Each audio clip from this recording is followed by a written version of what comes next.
So Wow. Forrest said that it was Ezekiel's turn. What do you say, John? Sorry. We're live. Okay, cool. Okay, so number 1, first ask the group to imagine they are the bankers at Super Saturday. Ask them to vote on which 2 candidates they would hire. So I chose Talia Godluska. I chose her, and also Andy Sanchez. Sorry. Oh, it's all good. No worries.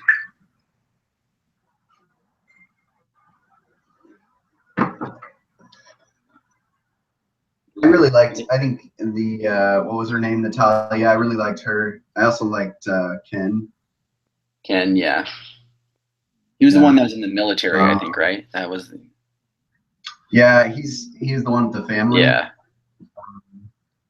So he was a little more mature. I think that's one thing they said, that he was almost too mature or something. Yeah, I thought that was kind of funny. It was kind of weird, but yeah, it was kind of interesting. They like expected him not to have a family. I didn't really understand all that, but yeah. So yeah, but I think honestly, they all had their perks, but yeah.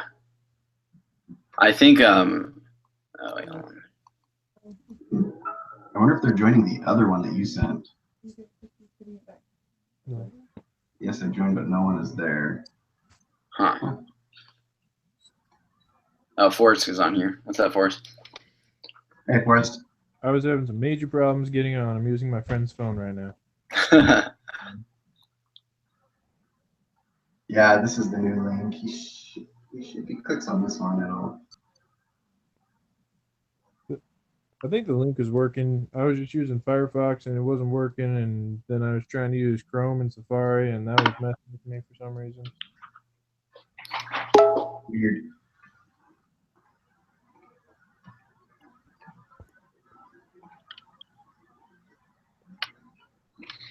So yeah, also the let's see. I like Andy because he was an entrepreneur, and that was pretty cool that he ran his own business and did that well, like in school. Yeah, that was pretty he was really successful, wasn't he? Yeah, and I can see how he probably didn't have very good grades considering he had a job, a business on the side. Yeah. But I don't know. I mean, how did you guys feel about that? He had like 2.8 or something like that. I mean, I don't think grades are like everything, but yeah, I don't know. Yeah, I think. Yeah, I can see how Ken kind of like would be a different choice, like maybe to replace him. Yeah, I mean, I think with the good grades thing, like it really is all about priorities, you know. Yeah. I mean, he could run a business and still do school, and yeah. Are we just discussing who we think is a better pick than others, or? Yeah, like what's your top? Is it top 2 we're supposed to say of the 4? Yeah, the 2 of the 4. With Andy and the grades thing, I think definitely as an interviewer, I'd probably be looking at that and expecting to hear some sort of an excuse, like at least wanting to know why it was like that, you know. Yeah. But that definitely would be something that I would notice. Yeah, I thought he had a pretty decent reason. I mean, I think he had like $2 million in revenue or something like that. Okay, cool.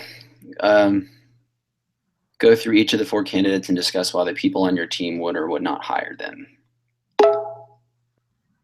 So that's weird that Ezekiel's not on here. Yeah, that's like messaging him back and forth, but that's really weird. Let's keep working on that. So let's see. Yeah, well, we kind of pretty much answered that one, why they would or would not hire them.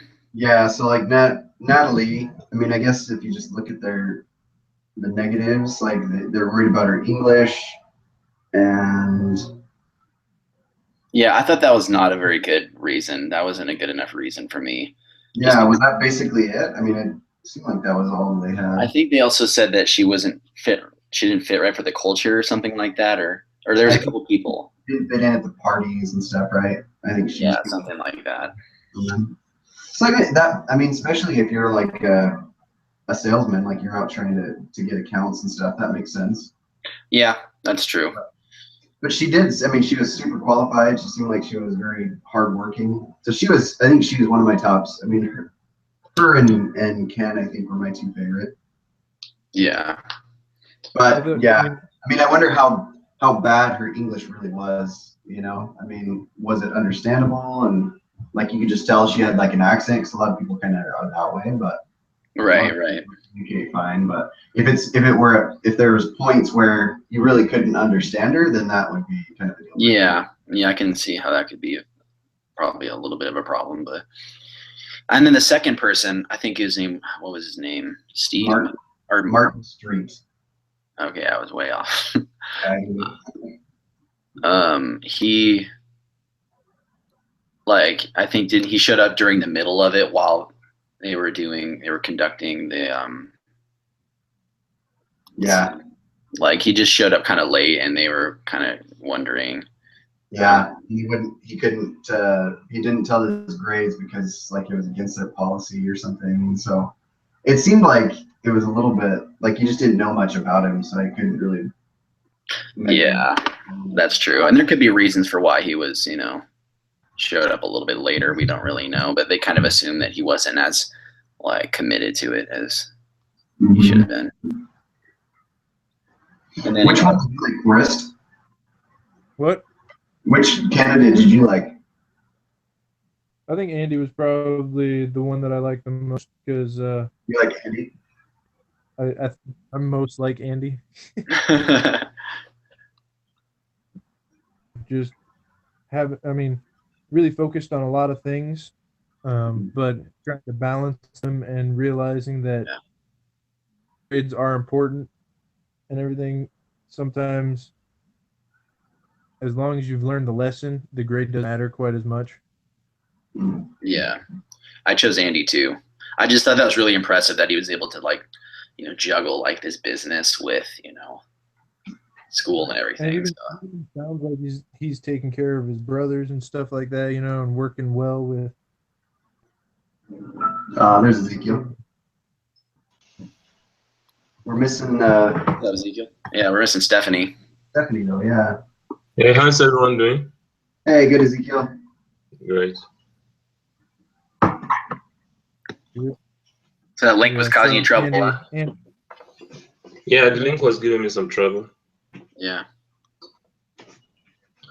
Okay, so and then also, yeah, I was stuck between Andy and Ken because I really did like Ken too, and but yeah. Like for me, he fits the bill the most for the job position. Like he's had the most applicable experience besides Natalia, I think, or Natalie. I feel like those two have the most applicable experience to what the hiring position is. Yeah. And their only gripe against him is that he has kids. And as a father, I mean, I think those kids are going to drive him, right? I mean, I think they'd be that motivation. So. Yeah, that's very true, actually. And then my gripe with Andy is, I'm an entrepreneur. We own our own company. We do digital marketing for dentists. We started from scratch. I've got 5 kids. I haven't had any kind of problems. I'm nowhere near 2.8. I'm much higher than that. So I just, his gripe of, I was too busy, so I got bad grades. That doesn't apply with me because I'm just as busy as he was, I'm sure. And I feel like if you put the time in, you're going to get good grades. And I mean, it doesn't mean that, you're just like amazing for getting good grades. It just shows that you're able to put your mind to it and overcome things and learn quickly. So I think the fact that he didn't get good grades is a downer, and so the other guys, I think he's awesome. I think it's awesome that he had such a successful business, him and his partner. But I mean, I think when compared to the other guys and for this job position, I really don't think, he's as good as of an option as the others. Yeah, that's very true. Hey, Stephanie. Hi, finally, I got to make this work. Sorry. All right. Ask students what other information would be useful to them in making this decision. I I just put, for me, I just put like background history, just a little bit about who they are, where they came from,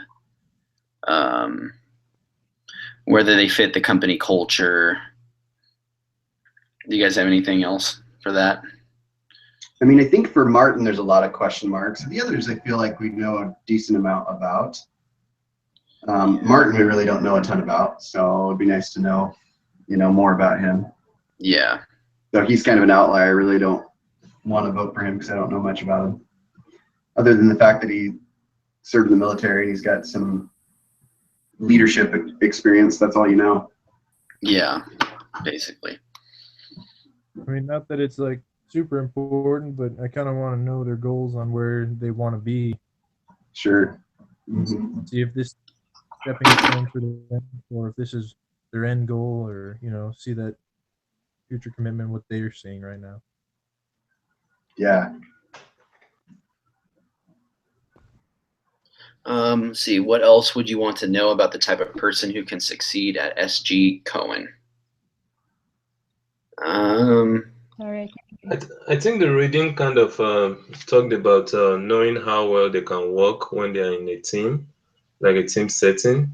So asking some specific questions like when you had a different opinion from your supervisor, how were you able to get across your opinion without confrontation or stuff like that? So asking some specific questions about situation and how they handled it will actually help us to know how well they can work as a team member, because we're bringing them in as a team member. And so I think that would be something that we want to know a little bit more about them. I think in the reading we had this part where it said that there should be rigorous behavioral event interviews. So yeah, this kind of question like how do you react in a situation or how does your team work, or like to describe situations had to deal with in past You're breaking up quite a bit, Stephanie. Yeah. job or whatever. You there? Yeah, can you hear me? I don't know what. Maybe try turning off your video, see if that helps.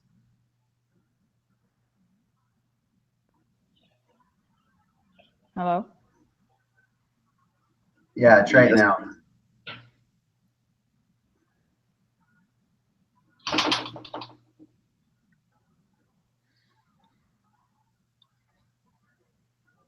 So, can you hear us now, Stephanie? Her connection's not very good. Anyway, so yeah, I put what kind of culture are they looking for, like in a banker? What are the type of characteristics that are going to make the candidate succeed and do very well? Like it's not just like evaluating the employee; it's also evaluating the job and the company as a whole. I would say for that. Yeah, that makes sense. Yeah. Okay, part 2. Let's see. Ask your team, why is there so much disagreement between the senior bankers in the Saturday meeting about which recruits to hire? Use the following follow-up questions. Is it partly because of the interview process? And for me, I said, every banker who is interviewing has differing opinions about certain people. I don't remember, did it say in the reading, like, how did they do that process? Was it like, were the candidates interviewed by just one banker, or did they go through multiple bankers? I think they went through multiple bankers and they all took notes, and they highlighted things they liked and highlighted things that they didn't like as well. Okay. Because there's a lot to it. Like when you're interviewing somebody, it's hard for us to read this case and then just know, like, which one jumps out at us. A lot goes into, just your interaction with them, how well they're able to present themselves. And I mean, especially in this case where they're going to be the face of the company, of the bank. So a lot goes into that. So I think the concern with Natalia is valid if it's like a really exaggerated, like if for language or for English is really broken, then it would be something to think about. But I mean, I think in an interview, it's the way you control you carry yourself and you're able to communicate is really important. So without actually doing the interviews, it's hard to know which one, I lean towards. Yeah, I'm just worried that, every banker is going to have differing opinions, they're just right. Yeah.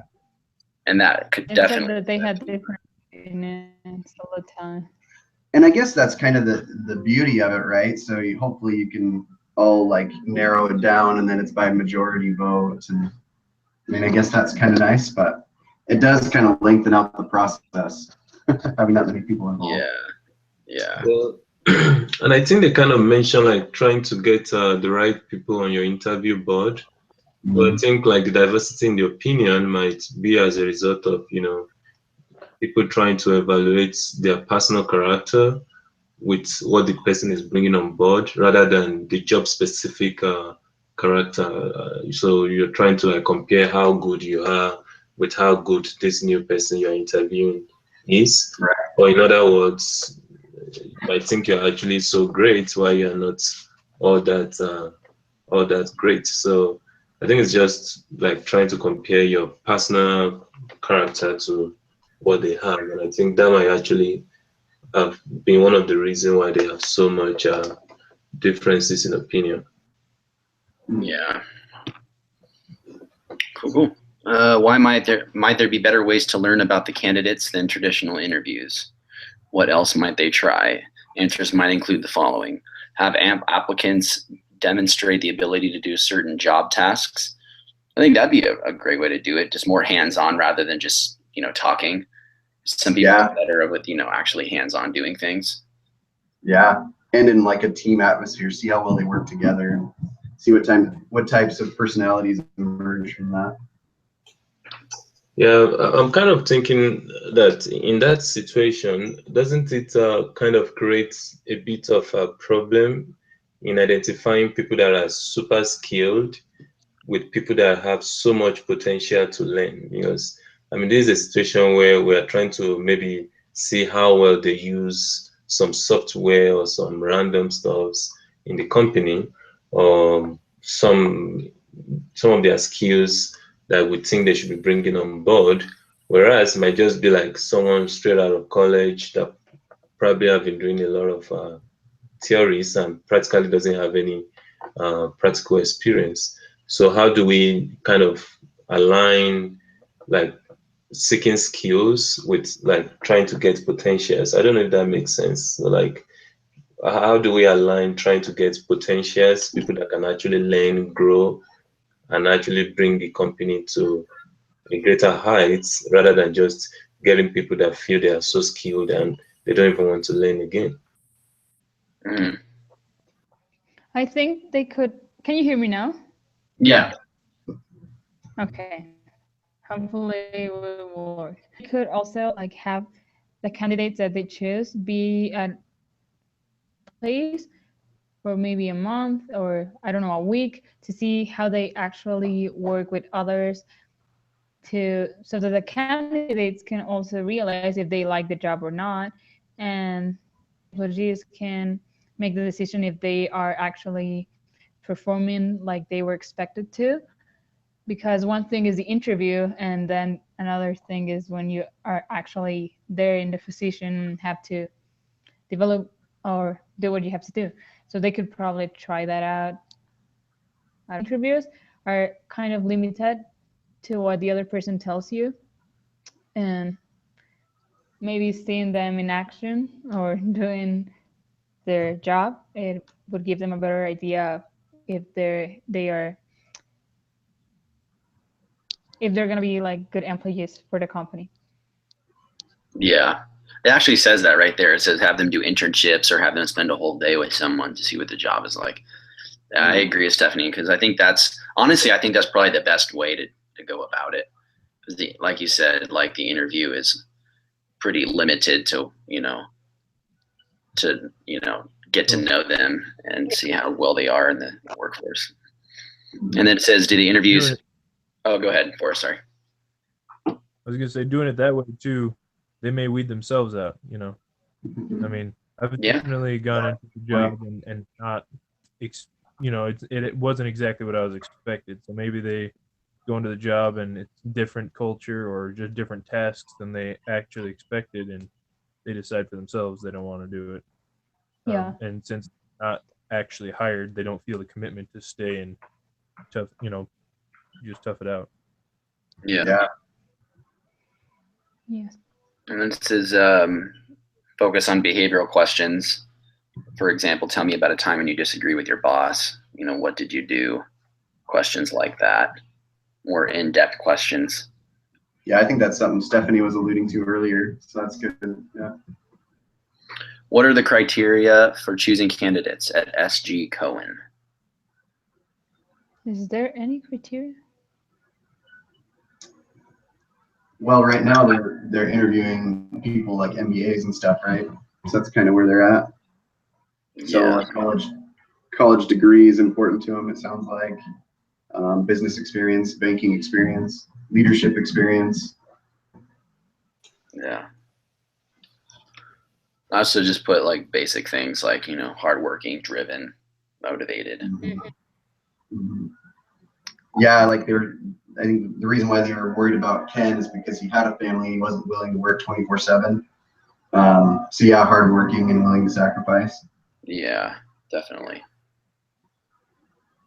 How do senior bankers know what they're supposed to be looking for in a candidate? How could this process be improved? I put look at the characteristics of the job and what is needed to succeed. Only the senior bankers truly know this information because they actually work there. That's what I put. I don't know. Do you guys have any thoughts on that? Amen. I think you did good. Well, Cool. like just reading over the top part of the case where it says hiring criteria and kind of what they should be looking for is, it says we're not the volume leader, but we are the service leader. That's definitely something to be looking for. Someone who's able to communicate well with customers and with coworkers, and I think that'd be a huge thing that you can learn from an interview is a little bit of how they communicate and whether they're nervous to talk or whether they're willing to speak openly and are energetic, those kinds of things. Yeah, definitely. Yeah. Let's see. The criteria, I didn't really understand this question. Maybe you guys can help, but the criteria aren't very clear. Students will probably mention things like fit and sparkle. When they do try to get them to define fit or sparkle, are these really good criteria to use, or do they just encourage those hiring to feel good and miss out their bias toward people just like themselves? I didn't really understand that, honestly. Well, if I get it right, I think it's pretty much very useless to be asking such questions. They are just trying to like promote their bias towards certain group of people, like fit and sparkle. That is not specific, and it doesn't even relate to any skill sets. So I think just such questions shouldn't like be entertained in any interview process. So as far as the question goes, those questions are not in any way relevant, and it doesn't even have any specifics. It just help them to like promote their bias, and I think that was what we were kind of talking about earlier. Like, if you get the wrong interviewers, then everything is just gonna suck, and I think that is the problem right there. Asking such questions, it just doesn't promote any specific skill set or whatever. Yeah, that makes sense, Ezekiel. Yeah, I kind of understand that now. Kind of just asking more in-depth questions, I would say. Okay, part 3. Deciding which business schools to recruit at was controversial. Why was the choice of which schools to recruit at so important to SG Cohen? They found that if they went down below the top 10, they could get the top students of those colleges, and as a result, like they were able to get generally more talented people, just because there was less competition for those people. So Yeah. Yeah, and I kind of think that, I mean, since they know specific skill sets that they might be looking for in people that they hire, and maybe the coursework that the student go through in that specific school might be very relevant to what they do. So they kind of think, okay, I think it's better to hire from this school because they have the skill sets that we actually need in our company. I think that might be one of the reasons why they do that. Yeah. Did they say that? Didn't they say they choose school in like the top 25? I think not like the top 10, but kind of right under that, just because right. I think they. Yeah, because wasn't like SG Cohen, it wasn't as big of a name as some other companies or something. Yeah. So I think they said that they were harder to convince those students to be recruited. Yeah, I think you're right. Yeah. All right. Is race core school strategy a good one or not? Do they just basically mean going to the schools and trying to recruit them? Is that basically the strategy they're talking about? Yeah, like he picks, was like the next 15 schools after that, it looks like. So yeah, 10 to 25. So I think it was. I think it's a cool idea, and especially because they're not like the leading recruiting bank. Yeah. So I mean, I think it was a good move. Yeah, definitely. Would it make sense for the company to recruit from other graduate programs like law or technology? I didn't. What did you say? I don't know. Maybe it would be a good idea to try to look for people in those schools, just because it says that the CEO started out as a lawyer and that later he was super successful in banking. So I don't know. Maybe they could try there if they have their criteria clear. They can look for the same skills that they're looking for in the the banking, the other school, and if they kind of fit that word, they could try them out like for this month. So yeah, I don't know, maybe. They have to be a good fit and sparkle at the same time, though. Yeah. Should SB Cohen change from the core school strategy now that it's in an employer's market again?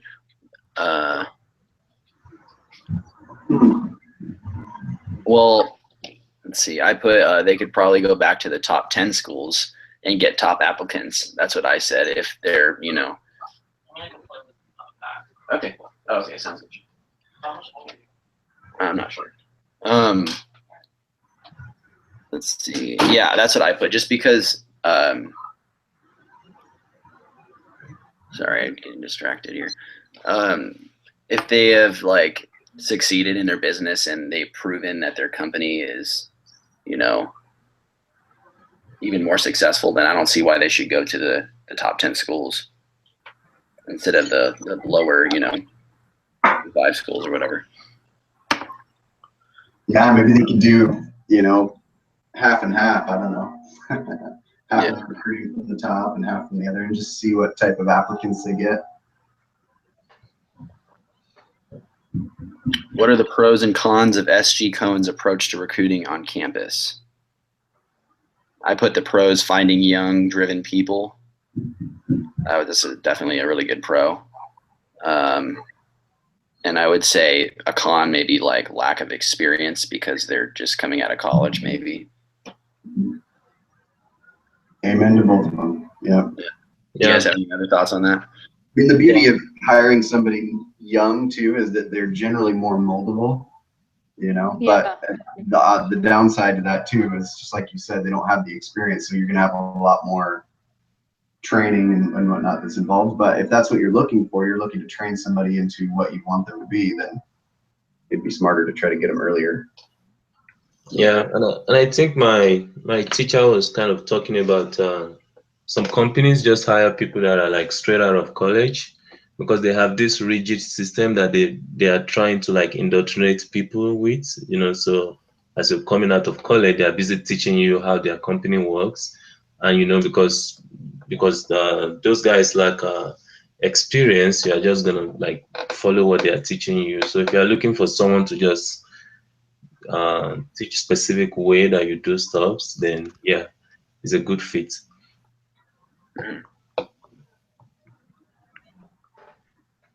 Are the associates the best people to send to campuses for recruiting? What about saving money and getting a more uniform by sending recruiters from the HR department instead? I think it's a good call to send the associates. Their reasoning was pretty sound. They were like more hands-on. They know exactly what it takes to be an associate. So they're doing the interviews. They know what the candidates need to, the characteristics they need to have in order to be successful. So I think it's a good idea. I think if you start separating it from like having recruiters and stuff, then they can get disenchanted. They can disconnected from what's really needed as an associate. So I think it's a cool idea, and it also gives the associates opportunities to get out and to preach for the bank, right? And so it kind of ties those associates into the bank even more by giving them more responsibility. Yeah. Probably gets them a little more excited about it too, teaching it to other people, I would say. Yeah, definitely. I also put, I don't know, I just kind of guessed on this one, but I said, HR explains the job in a more basic form, whereas associates can get the young college students more excited. I don't know. That's a good point. Yeah. Real experiences. They can share real experiences. Yeah. Yeah, that's true. That's good. All right. Let's see. What about sending more senior bankers? I just Probably not good because of the same reason we just talked about, because the associates have been there, like, they've been there, oh my God, a lot before. The senior bankers have been more time without being in the position of these new employees. So maybe they don't remember what they had to do, and the associates are the best ones to tell them what are their specific responsibilities and tasks. The senior bankers maybe for the final decision, but I don't think it would be such a good idea to send them to the first steps of recruiting. yeah. It wasn't this case, was it? It was the one right before this, where it talked about how there was multiple people that did the interview, and then the person who, in the end, eventually made the decision of whether they're hired or not was the immediate boss, right over whoever it was. Oh yeah. Was that this case, or was that the one that we read earlier in the week? It was the I one think we it was read another earlier one. on. Oh, okay. Yeah, so it kind of talk about there being the direct boss. Yeah. Yeah. But Okay. What are the objectives of Super Saturday?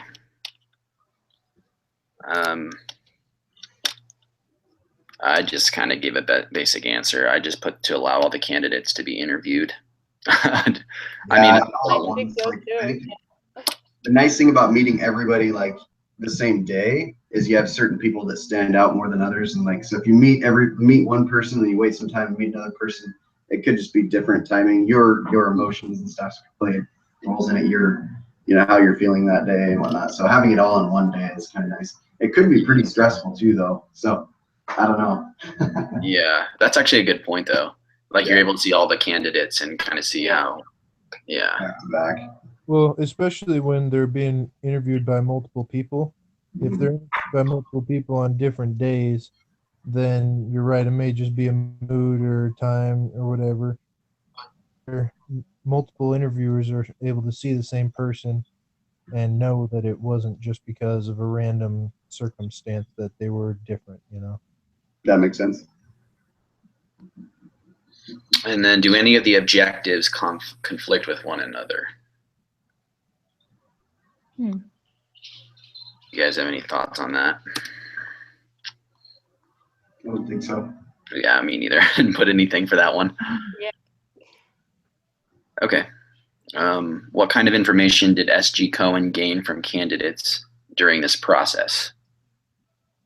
Well, I think what you said, John, just having them all in one day allows you to really see their personalities all together in one day, so allows you to get a quick glimpse at every single candidate to see if they fit with the culture of the company. Do you think there would be better ways to structure the on-campus interviewing and recruiting?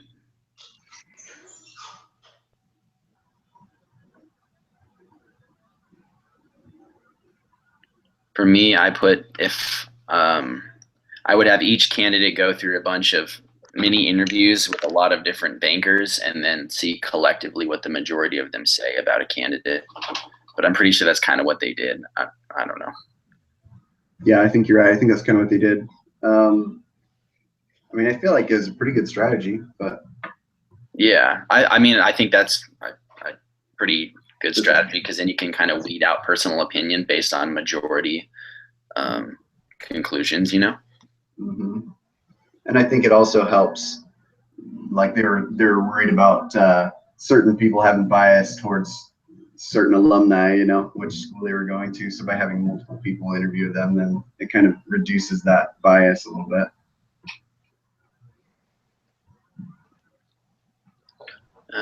What are the pros and cons for the Super Saturday approach?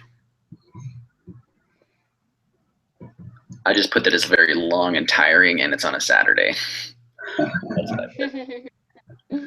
Yeah. I mean, I think. He said, yeah. Go ahead. Yeah, go ahead, Samantha.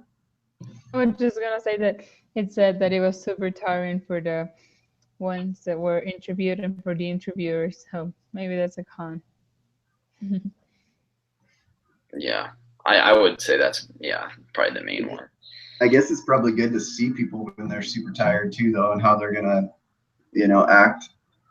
Yeah. Because, the worst can come out of people. So yeah, put them in a stressful situation, you see how they react. I said another con was just that they only met for 30 minutes, so it doesn't really allow you to, get to know them like more. And you don't get that benefit of seeing them like in an active environment, like we were talking about earlier, with like potential internships or shadowing for the day or whatever.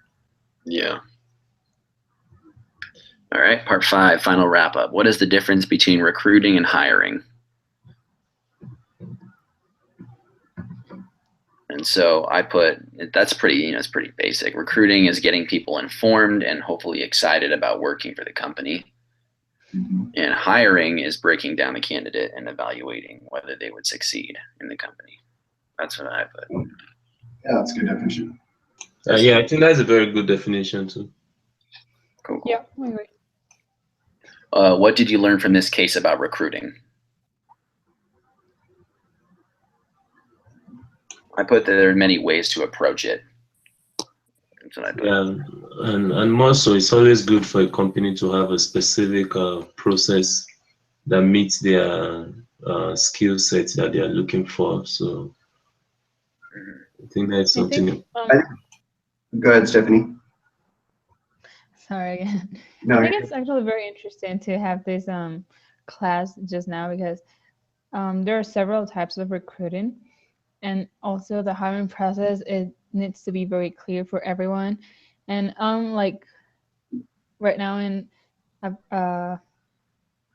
I submitted like an application for a job for like a global management trainee for this super big company, and I'm in like the 3rd stage or whatever of the hiring, and it's so long, it's amazing, but they have like 7 steps, so they really want to have the people that perfectly fit with their culture and everything. So I think it's super interesting to know like what kind of questions you will have and what you need to show to the people that are asking.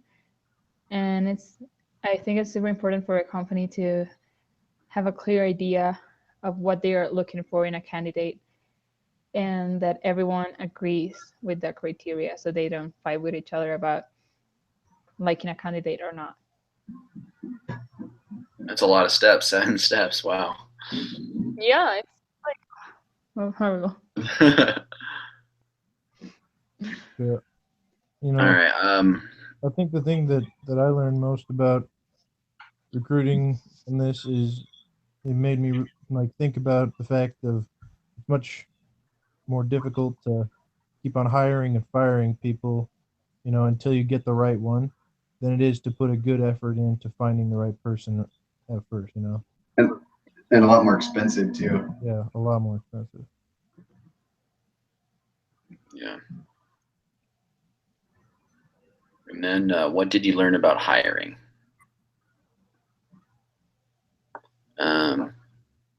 I think kind of what Stephanie said just now, just making sure they fit the culture and having them go through like a long and tedious hiring process.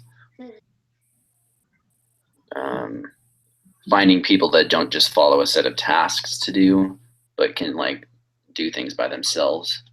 I put something like that. Cool.